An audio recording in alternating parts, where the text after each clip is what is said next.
Nintendo has recently revealed their new Switch 2 console, and I can't help but feel indifferent about it. There was a point in my life where I would feel some excitement for it, but now to me, it just feels like there's not going to be much of any reason to pick one up at all. And on top of this, it made me realize that everything you find enjoyment in will always, to a certain extent, be unobtainable, and I think I'm starting to simply accept this.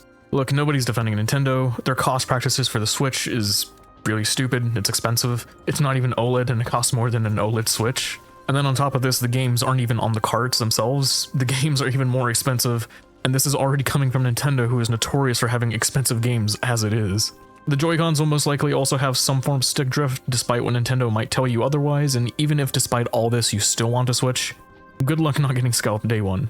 It's just a constant cycle, and while I knew that the game devs would eventually do this one day where they raise the price little by little, I just didn't think it would be accepted so easily so soon, and so fast, going from 0 to 100, all in the span of a single generation. We saw this happen last year with Black Ops 6, where Activision increased the price of Call of Duties going forward by $10, and GTA 6 is rumored to cost $100. And in the big 2025, we now pay more for games just to be not even included on the cartridge themselves. Genuinely, what do you even pay for buying physical anymore? Most games still require updates. It doesn't even install to the hard drive to make it go faster. I can understand why companies like GameStop are scaling down and just closing their stores off entirely. But the big damage being done here in reality won't even affect the people Nintendo wants it to affect. Unlike most other people on the internet out there, I'm not really afraid to admit that piracy is a thing, and that's completely okay. I'm a firm believer that if you buy a game on one console, why should you have to pay for it again just to play it on another platform, even more so when the game is crossplay already as it is. If Breath of the Wild was on PC, why would I have to pay more to just upgrade it from 1080p to 1440p? That makes no sense to me. I just find it so funny that the same company raising the bar, making the games even more expensive and creating a harder barrier of entry and driving up the cost of their content is the same company that has one of the most piratable softwares of the current generation. One question you might have is why even care? If I can't afford the game, and especially if I'm prone to pirating it anyways, then why bother? Well, it's not so much for me, but it's because of the after effects and how it's going to affect the market, especially in third world countries. Speaking as someone who comes from a third world country where games were already expensive as it is back then and are just going to get more expensive now, they're not going to be able to simply enjoy Nintendo games. So even though thankfully now I'm in a position where if I really wanted to, I could buy a console or game or whatever it would be, it's not that I can't afford it, it's just that this is going to affect the market for everything else. And quite simply put, I don't think that the quality of what Nintendo's putting out there equates to the asking price. Don't get me wrong, I'm a fan of Mario Kart, but buying a almost $500 console on top of a $90 game, I think I'd rather pass. It's just going to make things infinitely harder for everyone who wants to enjoy their hobbies all around, especially for people in countries like Argentina and Brazil. I guess what I'm getting at is due to the practices of Nintendo, other devs and other corporations are now going to raise the price of entertainment because they know they can now get away with it. We are now entering an era where the content and media you love is going to become harder and harder to get into, all because of the greed and business practices that Nintendo does not even really need to be implementing. If anything, the extra $10 that you pay for getting the physical version of the game and doesn't even include the game itself is just pretty much added e-waste that will end up in garbage dumps years from now. And this doesn't even just stop at Nintendo either. A while back, I sold my RTX 4070 card in preparation for the 50 series, thinking that I could just upgrade immediately and only be out of a GPU for like a week or two. And well, yeah, guess what? It's been 3 months now, and I still haven't been able to get a card at MSRP at all. Scalpers and bots are just making things infinitely harder, and above all, manufacturers themselves are raising the cost of things that just really don't need to be raised. Look, I can understand raising the price of maybe a couple 50 to 100 bucks, but if you raise the price by almost 50%, I'm not going to be paying that.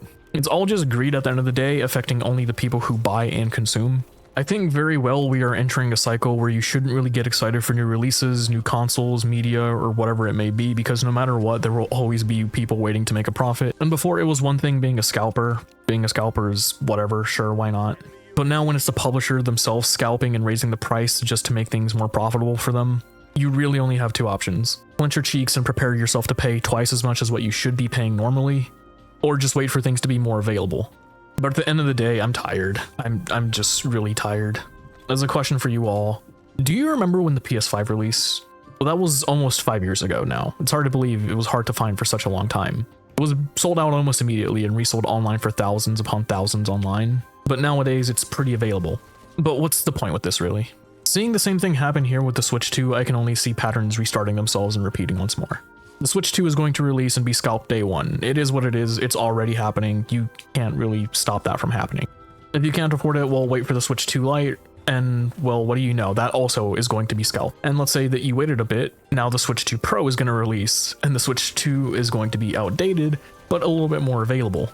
And by this point, you're now pretty much at the halfway mark of the console's life cycle. It's a cycle, and I can't really feel excited for any new consoles or releases because scalpers just make things unbearable for people who just want to enjoy their hobbies. Scalpers are one thing, but when it's the manufacturers and the companies themselves raising the prices just because they know that they can get away with it, well, why should you as a consumer be forced to deal with this? This video is honestly just really ranty, and that's because it's something I've now come to accept. It's a way of life. My only issue is that before we would have seen increases on these gradually, little by little over the years. A $60 game is whatever, so what if Call of Duty raises it by $10? I'm not defending it, it is a shitty move for consumers, but hey, at least it's not that much more. I imagine this practice would have been okay and implemented within the next 5 years or so. But now Nintendo is sending a message out to other publishers and other companies that they can do whatever they want and people will still eat it up. So yeah, thanks Nintendo.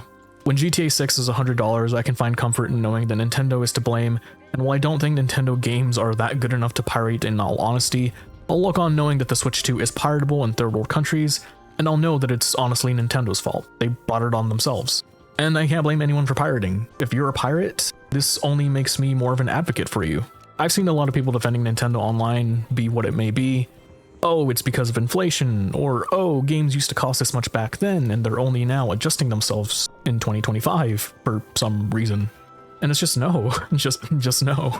If you don't believe that Nintendo is doing this simply because they know that they can get away with it in most markets, then take a look at this. In Japan, Nintendo is selling two different versions of the same console. Both Switches have the same functionality, they both play the same games, but the only difference is that one can only be played in Japanese, and you can only play Japanese games on it, but you can't change the language to English. The hardware and the software are essentially the same thing, just with those differences outlined. So tell me, what sort of production costs or saving measures are Nintendo saving to warrant a difference of $200 if both machines can do the same thing?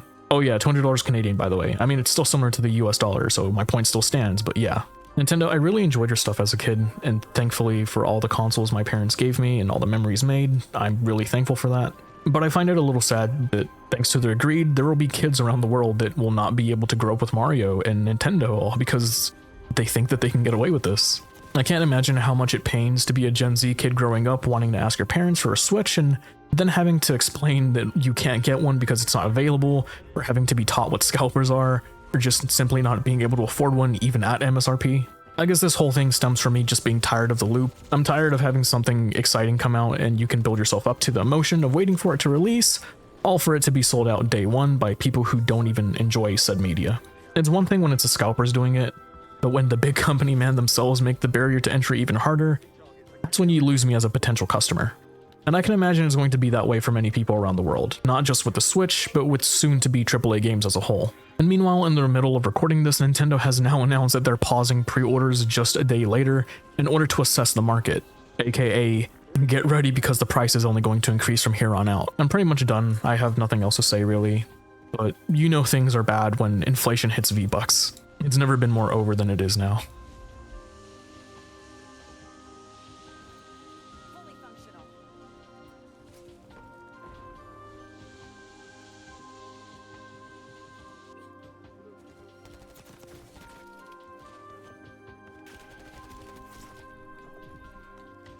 You want the win, yes or no? I'll give it to you. Alright, I guess not.